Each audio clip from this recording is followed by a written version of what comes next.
ॿ उहिदा न आहिनि उहे ऐं ॿी का बि तरमीम कान हुई। हक़ीक़त में वर्किंग कमेटीअ खे को बि अख़्तियार नाहे त उहे के आइन में तरमीम करे। हा, वर्क जनरल बॉडीअ में जेके तजवीज़ आयूं आहिनि उन्हनि ते बहस करे सघिजे पियो। टीं एजेंडा हुई त PTL जी इलेक्शन बाबति गौर वीचार करणु। असां दोस्तनि खे ख़तनि ज़रिए, फेसबुक ज़रिए, ज़ाती फ़ोन ज़रिए गुज़ारिश पिया कयूं त PTL जी इलेक्शन बाबति हिकु ई एजेंडा रखी वञे त PTL जी इलेक्शन 2024 जी इलेक्शन कमीशन जी चूंड बाबति, पर दोस्तनि उहो न रखी। इजलास में वॾो बहस मुबाहिसो थियो। 8 बजे इजलास शुरू थियो। PTLF जे मरकज़ी सदर ब्रीफिंग ॾिनी। साईं हाजी शफ़ी मोहम्मद सठियो अॻी लाइन में वेठो। हुननि कोशिशि करे ई साईं हाजी शफ़ी मोहम्मद सठे खां ॻाल्हाइण जी कोशिशि कई। हाजी शफ़ी मोहम्मद सठे साहिब बि इलेक्शन जी ॻाल्हि कई ऐं तहरीक जी हिमायत कई त जेकॾहिं तहरीक हलायो था, टाइम कोन्हे, तहरीक हलायो था त असां पंहिंजनि दोस्तनि समेत सिंध जे उस्तादनि जे वसीतर मुफ़ादनि जे लाइ तव्हां सां तहरीक में कुलो कुलो ई मिलाए गॾिजी बीहंदासीं। हर को दोस्त तकीरा कंदो हलंदो वियो। जॾहिं डिवीज़न जो वारो अचण वारो हो त 3 ज़िले सदर मोहतरम असांजा पोइ हिते बक़ाया हुया।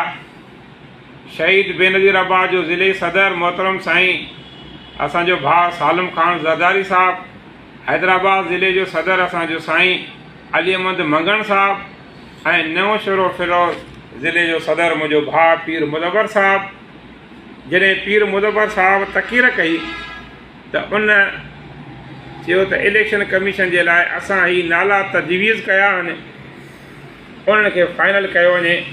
जंहिं ते मां उथंदे एतिराज़ु कयो त उनजी का बि एजेंडा कोन्हे ऐं का बि इलेक्शन कमीशन जी फॉर्मेशन अॼोके हिन में न थींदी। जीअं इजलास शुरू थियो त हिन असांजे मुक़दस इदारे मां को बि ज़िले सदर, को बि वर्किंग कमेटी जो मेंबर उथी करे सिंध जे सदर खे गुज़ारिश करे PTL जी मरकज़ी इलेक्शन कमीशन जी चूंड लाइ एजेंडा रखाए सघे पियो। उहा आइनी हुई। हीअ अमल तव्हांजो गैर आइनी आहे जेको कंहिं बि सूरत में क़बूल न कबो। हुन दोस्त 5 नाला पेश कया। हिकु नालो असांजे मोहतरम दोस्त साईं हाजी अशरफ बिरोही साहिब जो। ॿियो नालो को चांडियो दोस्त हुयो वाइस चेयरमैन जे लाइ ठठे मां। टियों नालो असांजे मोहतरम दोस्त साईं अमाला महर जो सेक्रेटरीअ जे लाइ। चौथो नालो हैदराबाद जो को लाशारी दोस्त हुयो मेंबर जे लाइ। 5हों नालो पन्या कलमो साईं अब्दुल शकूर महर मेंबर जे लाइ।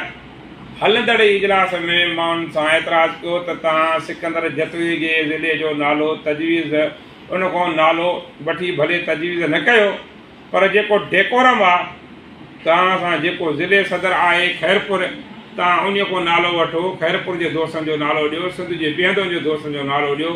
हीअ जेका तव्हां इलेक्शन कमीशन जोड़ियो था, इहा इलेक्शन कमीशन हिकु त आइनी न हूंदी, इहा तकरारी हूंदी, इहा इलेक्शन साफ़ शिफ़ाफ़ कराए न सघंदी।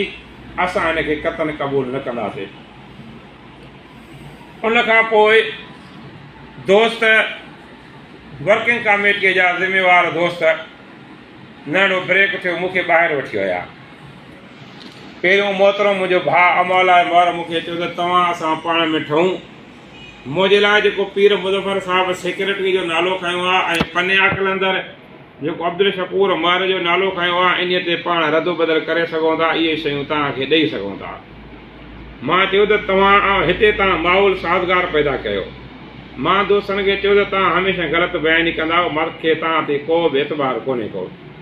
एतिरे में उहो असांजे क़रीबी दोस्त जेको हिन वक़्तु सियासी हिसाब सां त असां वारे ॿेड़ीअ में न आहे, मोहतरम साईं इंतज़ार शरीगिरी साहिब सां हुनजो ताज़ो पेचअप थी चुको आहे डॉक्टर अब्दुल जब्बार खोसो साहिबु।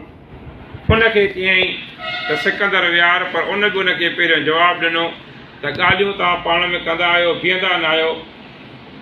मां माज़रत थो कयां, पर अमाला ख़ान जे ख़ासि सताइण ते डॉक्टर अब्दुल जब्बार खोसे मूंखे सॾु कयो